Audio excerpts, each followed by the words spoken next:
I'm Emily Lutzker. And I'm Anna Kamasia. Your tax-deductible donation makes this podcast possible. Please support us at internationalarrivals.org.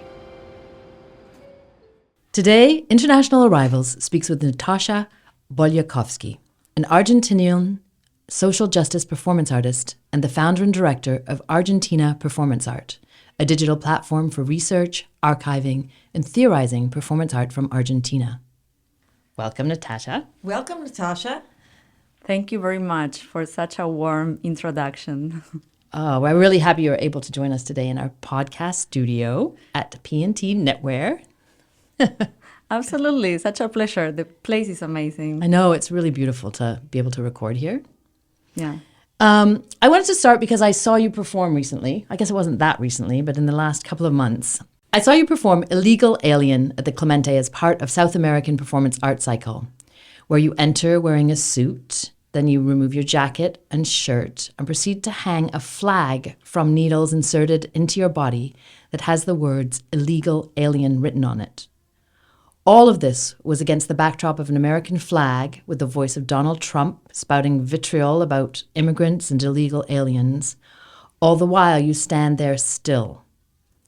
The performance becomes a strong reminder that these terms, illegal immigrant, illegal alien, and the derogatory way in which Trump and others talk about undocumented people dehumanizes those who are undocumented in the US and present these patterns of migration as a threat. Having come to the US in an effort to seek out more opportunities, I wondered if you could speak to this relationship between your body, your status as someone who was undocumented after you were refused your green card, and the US. A big question, I know. It is. I would like first to thank you for supporting my work and also for supporting Argentina Performance Art, because that was the first night of the presentation of the platform here in New York. So it was kind of like a big deal for us. I mean, that South American and Latin people, like, to be able to present that platform here was a lot. And it was such a good turnout. Yes. It was such a good turnout. And in that beautiful space at Clemente, yes. it was really powerful, I thought, just having that community support you. Yes, I was surprised. We were all really happy with the turnout. The 3 nights of the cycle were sold out. And the first night was at Teatro Latea inside of the Clemente Sotoveles. And I'm really happy that you were able to be there. Me too. I thought it was a really strong performance because I think it in some ways it distills the ideas down and presents them, I don't want to say in a simple way, but in a very profound way. It just really hit home and made clear so many issues that are in the forefront of what's happening with immigration in the US. And so can you talk a little bit more about how you see the relationship in that work between your body and... Well, in general, all my work is to try to generate a question in the audience, that they can have some sort of reflection of what's going on. Mm-hmm. So, illegal alien is this concept that so many of us, we carry on our bodies. And it's not something that we decide to carry, something that is kind of like imposed. Suddenly you are that, and you're not even a human. So you're an alien. You're this character, this person, this whatever the law understand of alien, that you are illegal or without papers or without any sort of condition that allows you to or work or get out or get in or different circumstances. So how this relates to all my work. All my work fights for the sovereignty of the body. All my work. Our bodies are not a territory that we really own. Yes, particularly when you are female. Especially. Yes, and particularly in the US. Yeah. And that, I mean, I find that super interesting, the sort of objectification, which is what's happening. You're a thing, you're an object, as an illegal alien, as well as, the sort of history of objectification of women and the body. Yeah. And then this idea of inside and outside too. I somehow in my mind I link this idea of borders, of being like inside and outside particular geographic spaces to also insides and outsides of bodies. And so the use of the surgical needles where you puncture your body literally, Yes. and the inside comes out, like because also, you work a lot with bodily fluids. Yes. So I think there's a real relationship there too. And maybe that's a question, is to move into thinking about your relationship with your interiority and exteriority of the body and your work. There are a lot of messages that we carry in our flesh, in our skin, that they define us. So what I'm trying also to show with that is that we don't have really control over our bodies in terms of law, in terms of movement, in terms of where we can go, what we can do. Maybe it's not something that you can really see through someone that is walking through the street. That's why also I presented myself in a suit. Like, I could be a professional and I could be with no papers as well. So it's not something that can easily be defined, how much we can decide over the territory that we are supposed to own. Nor is it readable. Like, I mean, as you say, people walking down the street, you can't read who is given this term, illegal alien or undocumented, or it's not a readable. But I'm also trying to discern that. Mm-hmm. If you see at the end of the performance, what I do is to take out the needles. So it's like, of course, it's like a symbolic moment of the action, but it's what I want. And I don't know if you remember that at the end, the projection transformed from Trump to messages like with music of marches and manifestations in South America saying that there's no human that is illegal. Yes. And yes. Yeah, a lot of phrases like to reclaim that concept. Yes, I think so too. And I think this sort of marking that is both internal and external. Yes. For sure. So, and I was even thinking, just even your name, people could, think, oh, is she Russian? Is Natacha Russian? Is she Ukrainian? Is she from Eastern Europe? It's not typically an Argentinian name. So, sort of to project in, that kind of meaning into you, not being able to figure out who you are in that way. Well, that's super interesting what you're pointing out, because people think that you need to have certain look to be illegal or not to have papers, right, or to be how the government consider you an alien, right? I'm a light-skinned person. I look really European because my family escaped from the Holocaust and they went to Argentina. That's why I have this look and that name. So yeah, I was also playing with that because I present myself as a really, clean-looking person, a professional attire. I was trying to present myself as the other side. Yeah, as the official. Exactly. That's interesting because someone with the power. Yeah, people think that you need to look in a certain way, and we don't know exactly who is the person that doesn't have papers or who is the person that is not allowed to take decisions over their own body. Of course, every case is different, and I'm aware of the privilege of having light skin, but I'm also aware of the different circumstances where I cannot decide over my body over and over again. So it's a constant reminder of, yes, you have this privilege and you need to know them and be grateful for them.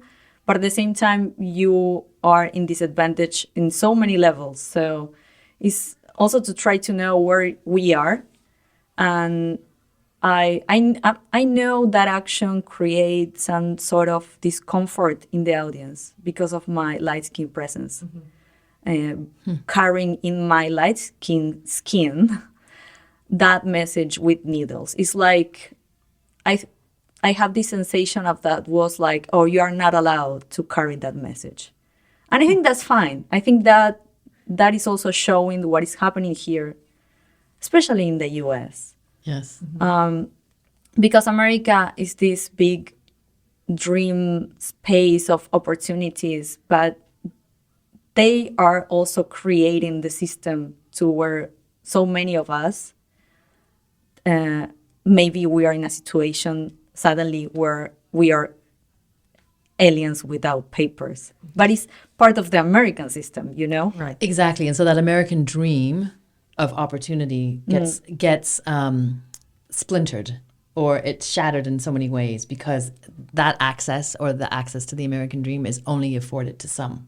Yeah. And it's also a paradox, welcome, come here, Yes, be exactly. here with us. And yet at the same time, once you arrived, you're instantly like other and put in a box. You're not, accepted in the same way that a citizen born here, a native born American Oh, is yeah. accepted. Yeah, you just have a permit to be here. And I think it's amazing to learn how here you're just functional to a system. Like, no matter if you're legal or illegal, I think you're even more functional to the system if you are illegal. We love our systems in America. Yeah. Yeah, and if you look at the statistics, so much of America is based on seasonal labor, on Yeah. undocumented workers, on migration, on immigration. Like, It's an economical system. absolutely, it's the base of America. I was super surprised when I did this research. At the beginning, I was trying to put non-status or denied status because that was my condition. I was never illegal. I was like without paper, like without any legal status. That is different. Statusless, yes. Yeah, that is different. Yes. But I wanted to point it out, like what's going on and what's happening to so many of us. Right. I came with a really good and privileged O1 visa, as so many of artists that we have that opportunity to come here to work with our art. So it's not that I was in a fragile condition. It's the system that makes us all more and more and more and more fragile, despite other circumstances that. Yeah, it's definitely a precarious position to be in. Yes. In which you have no control over that precarity. No, absolutely. Yeah. You're just part, like nobody cares about you. And I think that's an interesting position for a person that does the work that I do. Absolutely. I mean, it's what your work needs to be about, really. Well, yes, suddenly I was talking about that because I was going through that. Yes. So making that research, I understand how there's a way of presenting migration as something really bad for the American people, but actually America is profiting from that. Yeah, for sure. So just on a practical note,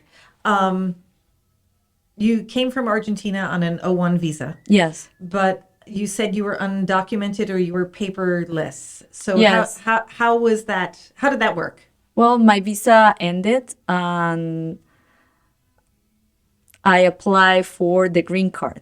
The green card got denied in a really, I would say, because some attorneys told me that in a really illegal way. Basically, I got an agent, probably super Republican, that he was, of course, not liking my work. That probably here is kind of, you can see it as democratic or socialist or different social manifestations. So yeah, he was denying everything, like everything. Awards that I got, experiences. He was saying that everything was bad, written. Yeah, in a really illegal way. So what happened? You cannot go against a U.S. agent. So I needed to pay more and more and more. So how you do it if you don't have money? I was working, but you are not allowed to work. And I haven't worked, but you need to get money. So how you do it? You are part of this system that you are trapped here to work, to be allowed again to have a work permit because you came here just to work. I mean, this is just one case. I know there are millions and millions of different cases. So that's just one case, and it's a really good one among others. Yeah. But yeah, it was a really difficult situation for me. Right. I'm sure. That sounds terrible. And when you left Argentina and came here, what made you decide to make the decision? I've been to Buenos Aires. I thought it was fabulous. So, and I mean, not that I have any perspective of what it would be like to be living there and doing performance art, and the sort of conditions that that would make me want to leave or not leave. So what was your inspiration to come to the US, and then what made you want to stay?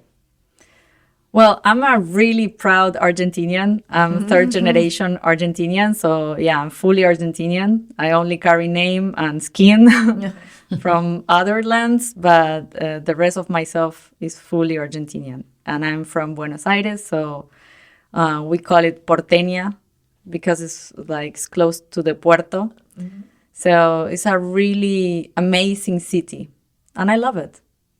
It's not that I didn't want it to be there. Right.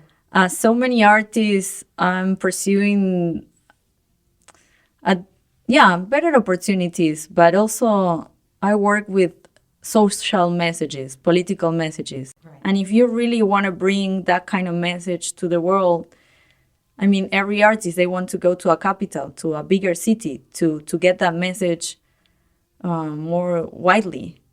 So when I started coming here, abortion in my country was still illegal. Right. And I grew up with that condition and so many others, like the amount of femicides, trans femicides, the lack of trans identity laws, so many things that they were shifting and like building the way I was perceiving my own body. And also carrying my own story with me. So what I wanted to do is to uplift the messages that I use in my artwork to a better and bigger, wider audience. And when you think in America, you know that everyone is looking America. It's not that I really like this country. I mean, I like New York, and I came to New York. I like New York. I think New York is really South American in so many ways. It doesn't have European vibes. It's like, I don't know, from my personal perspective, it has a really Latino vibe. It's super messy. It has a lot of sounds, smells, it's dirty, sorry, but in the majority of our places, it's like that. And I mean, I love it. It makes me feel like home. And I have so many opportunities, make me remember a lot to Buenos Aires. I have old buildings. But yeah, the idea was to bring everything that was happening in Argentina and everything that was happening to me to a wider audience. And New York, you have people from all around the world. So here, the discussion is more rich. Yeah. I mean, I think it's European in that way, that in New York, we're interested in meaning. We're interested in what the things you make mean and how it pertains to us as human beings, which I think is more European than it is American. Probably you're right. From my perspective, I don't have that sensation because Argentina is really conceptual. I wouldn't say Europe in general is conceptual. I would say Europe is more poetic.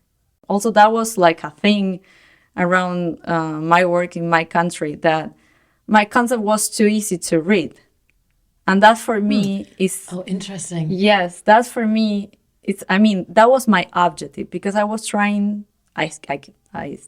I'm still trying to do an art that is not only for scholars or people that went to the university or study or wherever, they are curious about it, for everyone. But this is the way I want to do my art. And I think to have both approaches all the time, I'm not saying I'm getting it, but that's my objective, is a really big challenge. Because you need to get to the gallery and to the collector to also be functional in this system, but also to the person. And every day, different people, they are writing to my Instagram, to my email. They are reaching out. Oh, I saw this performance. Oh, you make me think a lot. Oh, the other day I remember this piece and you give me strength to go through this and that. So that's what keeps me alive. Right. It's something that I think about in terms of artwork. When something speaks to me, that it's usually both, I would say, universal and specific. So that it made me think of that, what you were saying, that sort of the specificity of of what you're doing, the needles in the body and the, whatever that's happening in the performance, but also the universal experience of humanity. And I feel about what you're saying about doing the work, only for a kind of, I'll say like a intellectual elite in Argentina. I could see how that would be limiting to be able to make those kinds of, both universal and specific sort of moments in there. Yeah. Yes, I think it's curious when you said typical name of Argentina. And I was like, in my mind, I was like, what would be a typical name of Argentina? I think the bigger migration was from Spain.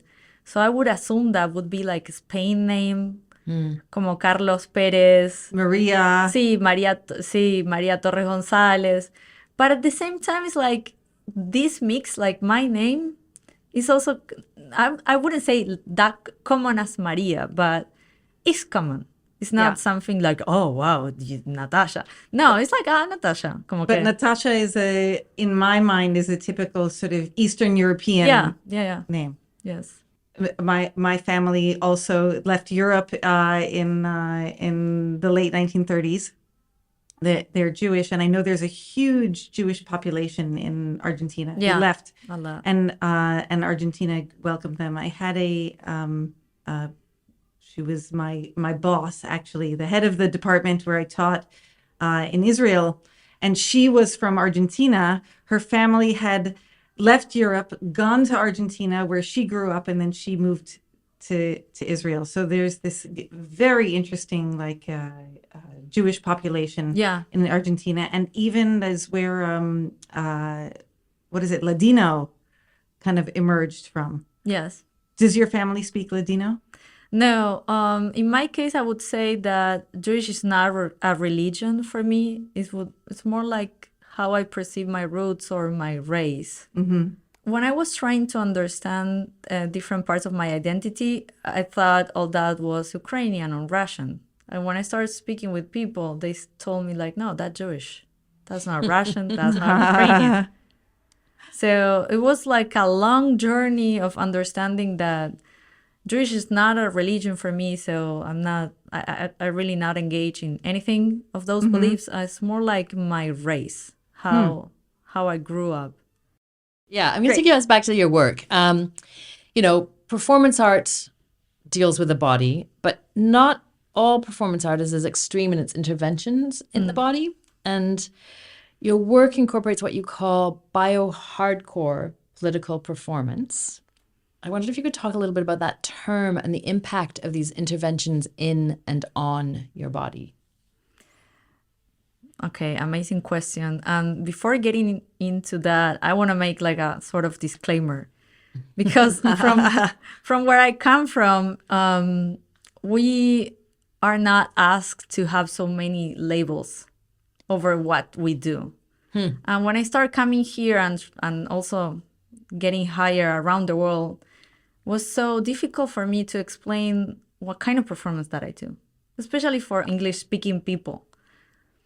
So I'm still working on it to find the perfect labels. But when I saw some of the text that you sent me, I realized that I was like having so many labels over what I do. And I was like, wow, this is interesting. I don't know how to judge it right now, but this is interesting because how I explain my work here in a different context to be understandable for someone that doesn't know me and they are just getting to know me, like 5 minutes. You have this moment in general, 5 minutes. What do you do? And I say, oh, I do performance art. Oh, you dance. Cool.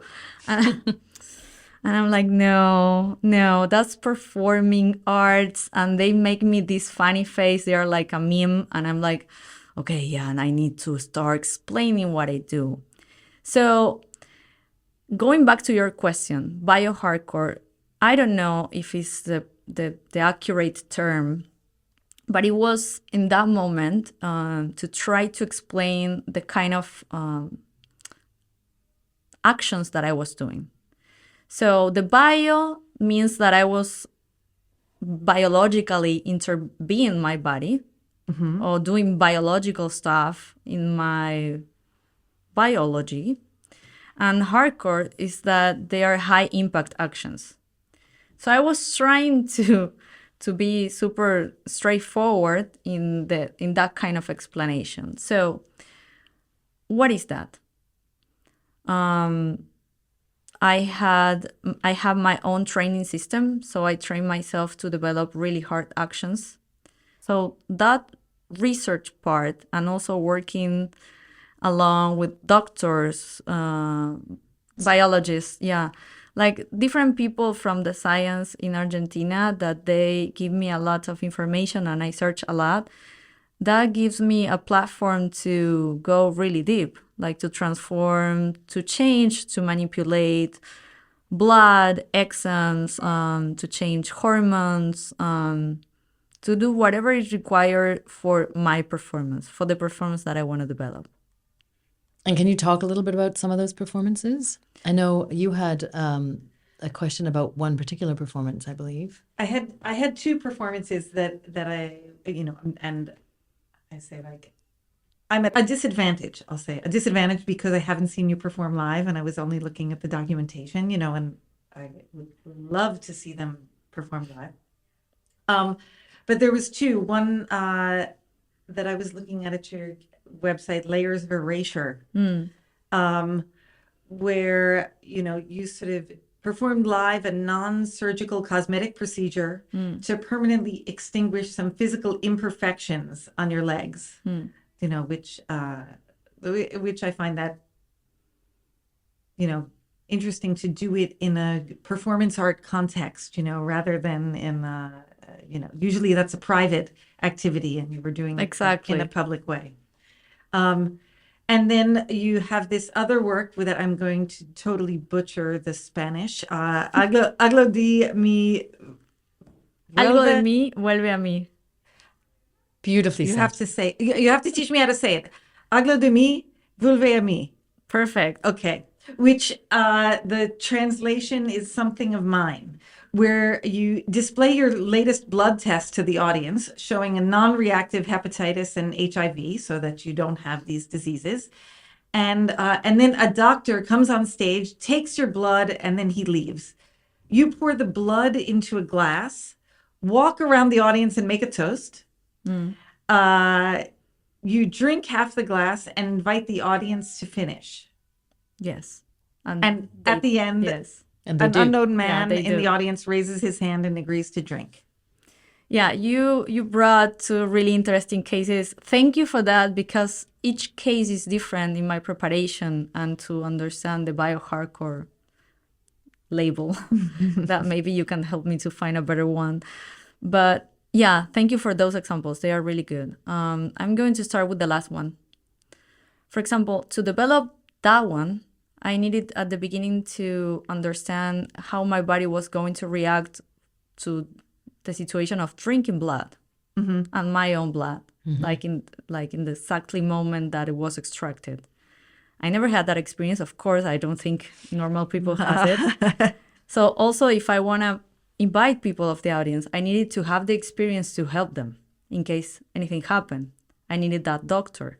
So all that research to start going to doctors, that they make me sign a lot of papers. I'm getting ready to be extracted so many times. I start drinking my blood in different circumstances to understand how my body reacts. I think all that is part of what is biohardcore in my work. Yeah. In terms of the concept, what I'm trying to do is to go back to this thing of the sovereignty of our body. So how much we can really decide over our body. So in the moment that I was doing that action, now we have illegal abortion in Argentina. I don't know for how many times. It's like here in the US. So in that moment, abortion was illegal. So my way of seeing this, it's just one circumstance that exemplifies so many others. It's not that, I mean, we shouldn't need to be fighting for this. It's our body. You know, so many people were dying in my country, but so many, because abortion was illegal. And they needed to get abortions either way with no resources. So they were dying. So we have the deaths of the femicide and the death of the illegal abortion.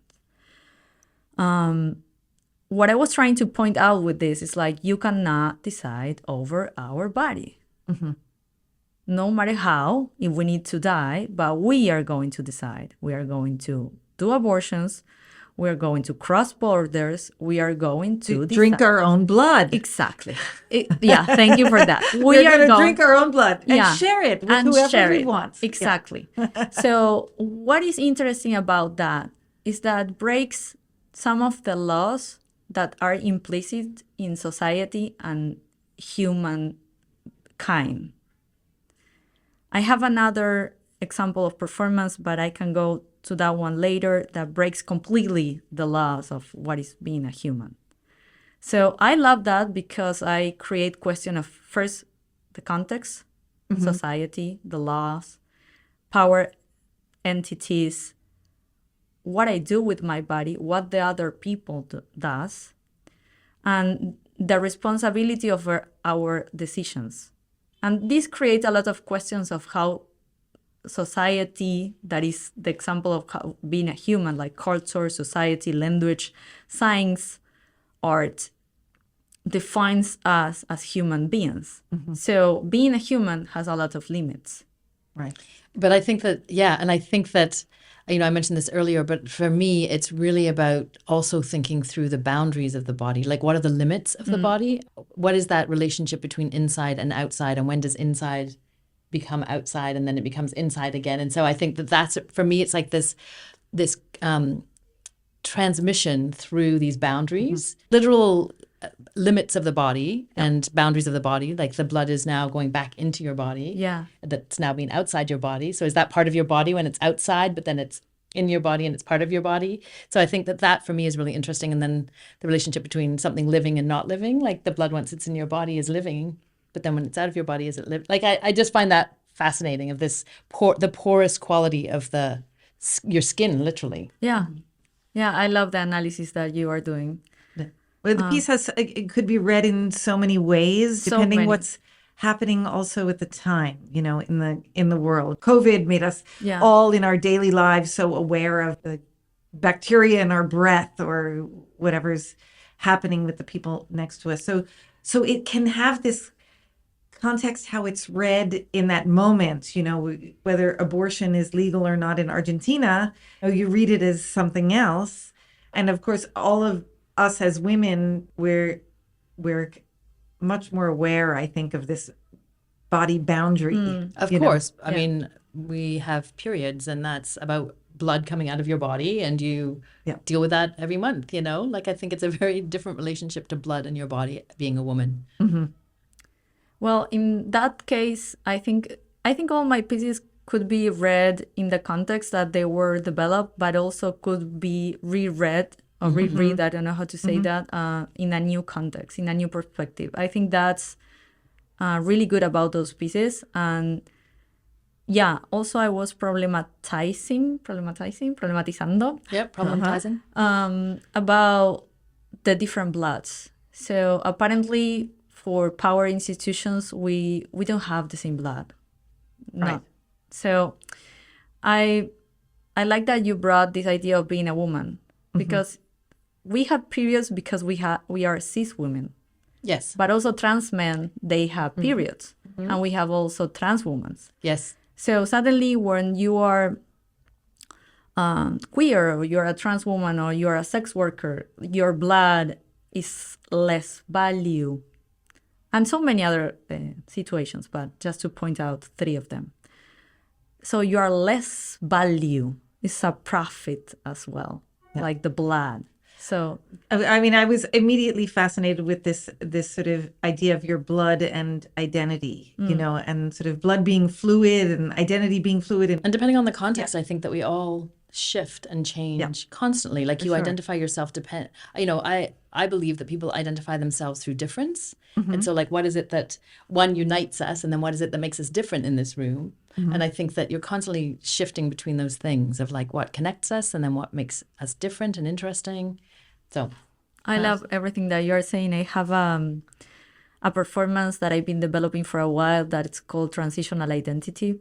And it's more like a social interaction. It's more like a participatory performance where I invite different people to transform themselves with me, with this premise of like carrying our identity. Sometimes it's really heavy, yes. or the identity that someone else is putting over us.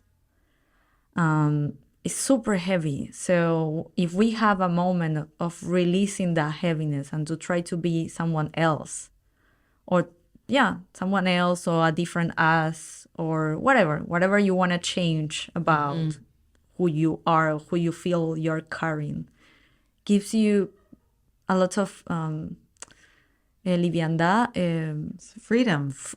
lightness. Lightness. That was the word. Yeah, lightness.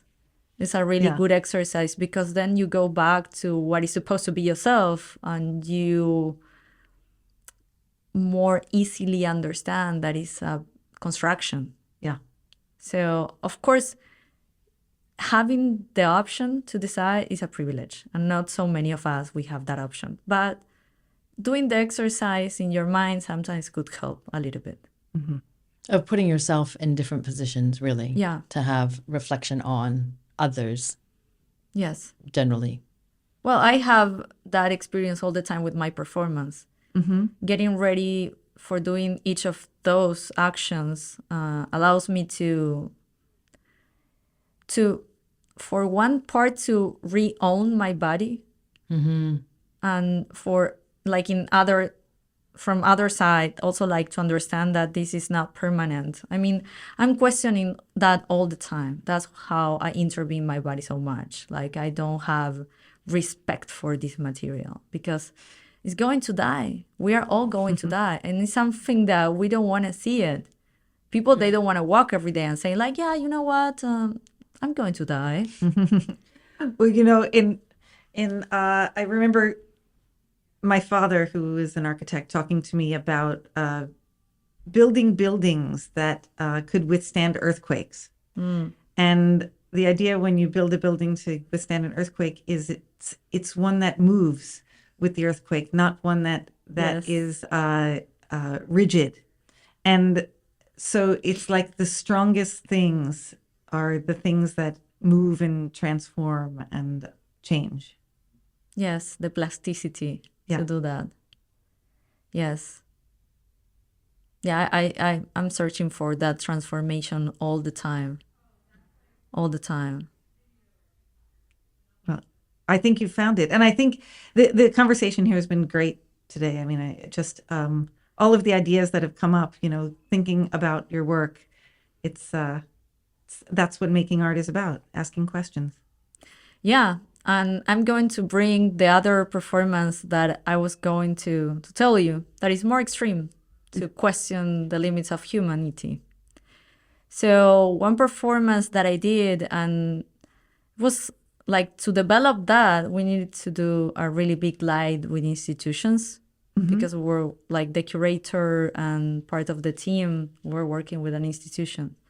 So basically what I did is like I presented myself post-chirurgical, and everyone... Say that again? Post-chirurgical, como después de una cirugía, post-surgery. Oh, okay. Post-surgery, yes. In a post-surgery state. I had surgery that day. So everyone was looking at me like, okay, so what did you do? So I was preparing a table, and suddenly I brought 2 pieces of skin. That was the surgery about. The surgery took me 2 pieces of skin of my scalp, and I present that in a table. I brought them in a like fridge thing, refrigerator, little cooler or something. Cool. Yeah, thank you. Yeah, that. So I put that in the table. I was presenting like a table of this. I was kind of offering my skin. So cannibalism. I ate part of my scalp. raw, and I offer it to the audience again. They decide if they are able to eat my flesh or human flesh at all. 2 people ate that day. That was incredible. I thought no one was going to. The institution wasn't really aware of what was going on. But going to this idea of the limits of humanity, cannibalism is in the history of everything. This is a limit for everyone. This is an undenied limit. We need to decide over our bodies. Shouldn't be a limit over that. We have the ownership of our bodies. But I think to decide what to eat, to decide to be eaten or not, you know. I mean, of course, it's an extreme. You know, if I say, please don't eat me. No, yes, you know. it's an extreme. It's just an action. Of course, I'm not trying to point that should be legal or that should be like a Breakfast right every morning. Yeah, Yes. exactly. Of course, it's something super extreme just to point out a concept. And so do you think that stands in as a metaphor for something else? What do you mean? So like eating your own body or having somebody digest your own body. Yeah, like, yes, it is about cannibalism, but is it also about something else? Well, with the curator, he was more like the one writing about that because he made a lot of analogies with Christianism and Taking the blood of Christ. And yeah, eating the host, he was the body of Christ. He was absolutely. connecting different actions that I was doing. Like, well, all my production is super related with all that. It's not that I'm trying to work with those topics, but they are in my work. Yeah, so it becomes about ritual too. Exactly. Whether you want it to be about ritual or not. I mean, it is Yeah, but connected to this idea. Jesus saying, Yeah. Vampires, you know, I was a fan of vampires before I understood that there was a They were- tradition of drinking the blood and eating the body of Christ in Christianity. right. I think it's a limit because we have the body is a limit. So Yep. everything that relates to the body creates a lot of curiosity. That's also why institutional powers, they want to regulate that. They want to control that. It's a territory for them that they can manage and administrate. But I think it also depends what. Like I just was thinking, occasionally, pregnant women, when they have their babies, they often digest the placenta. Like that's something that people do Right. because it's full of nutrients. So women who have just given birth eat the placenta in many cultures. And so I think, how is that different than the scalp? Right. Right? Like there are certain things that are okay to eat. Well, it's the decisions that are around what you're doing. Yes. I mean, it's interesting the example that you're bringing because each element that comes from your body, you need to be able to justify it around a culturally situation. Yes. Well, and obviously it won't kill us to eat some part of our bodies. I mean, what's the film that's up for an Academy Award about the plane crash in the mountains in the snow? And there is this, at some point they're out of food and someone must be eaten. Life of Pi. I mean, there's all Yeah. those situations where the body being eaten. But I think that's why I think I also wonder what that becomes a metaphor for. The Ouroboros. Yeah. Yeah. Because I think that, this idea of cannibalism too, in terms of culture, people have talked about cannibalism in terms of culture. Like we take things and we digest them and then we regurgitate them in different ways. Capitalism is Yeah. cannibalism. Absolutely. I think sampling could be talked about in terms of cannibalism too. Right, like for sure. all those things that you take something and parts of them and you ingest them and then you regurgitate. Right. Yes. And you transform. Yes. Also, I like the fact that you brought the survival thing because I'm a survivor. So many different circumstances of my childhood and my adulthood. So I keep on living that way. So you seen how you brought an example of people doing cannibalism with the purpose of surviving. So that way, society, humanity, that they would understand that. They would never approve, but they would understand. I was bringing an example of something that is not approved. You have a choice. Exactly. So Yes. that's the whole point. It might even be a delicacy. Exactly. So it's not approved. That was the whole situation, that we need to decide over our body. And that limit, that is a ethic limit, is a cultural limit. It's the same example with the placenta. The placenta in so many cultures is rituals, but in other cultures is the way the mother recovers a lot of nutrients that are super important to rebuild her body. So it's medical and it's also cultural. What I was doing wasn't helping anyone. It was just Right, it's not cultural, and it's really pushing the boundaries of what is ethical. yeah. And what is ethical not only in performance, but what is ethical in the world, Yeah. and what is ethical in these contexts. What is ethical? What is, what might be tasty? Or what might be... What is permissible too? What is permissible? But what if it were, I think about it, what if it were turned on its end and it was an act of generosity, or what if it were a delicacy? I had a chef friend, and years ago, and he and I would have this talk, and I said, well, when I die, I want you to cook me up in a delicious way and eat me so that I become part of you. And I said, so will you make, jerky out of my shins? Will you make a nice roast I don't think out there's of my enough rump? on you, Emily, to make jerky. No, a nice roast out of my rump. Will you have candied nipples? Like in what way can you cook me up? Because I want to be part of you and live on in that way. See, a delicacy, offering us your blood, you become part of me. Well, yeah, you transform, yes, Yeah. because your body is digesting all that, and suddenly they become part of you. Goes back to this idea of transformation, though, of fluidity, transformation. Absolutely. Yeah, that's the living biology that we have, and that is constantly changing. I love it. What do you have coming up? Well, I'm getting ready this year for a lot of events about Argentina performance art. What I have confirmed so far is that in July, we're going to have a house residency in Governor's Island. So probably we're going Amazing. to, develop like a full residency with different artists. And I'm trying to close other places. But yeah, I hope this is going to be a big year for Argentina performance art in New York. Amazing. Fantastic. Looking forward to it. Thank you. Thank you again for the invitation. Thank you. Well, thank you so much today, Natacha. It was great to hear about your work and all of these ideas that came up because of talking about it. It's really inspirational fun to chat. and, Thank you. it's really fun to chat. Yeah, thank you. If you want to find out more about Natacha and her work, you can visit Natacha Voliakovsky. That's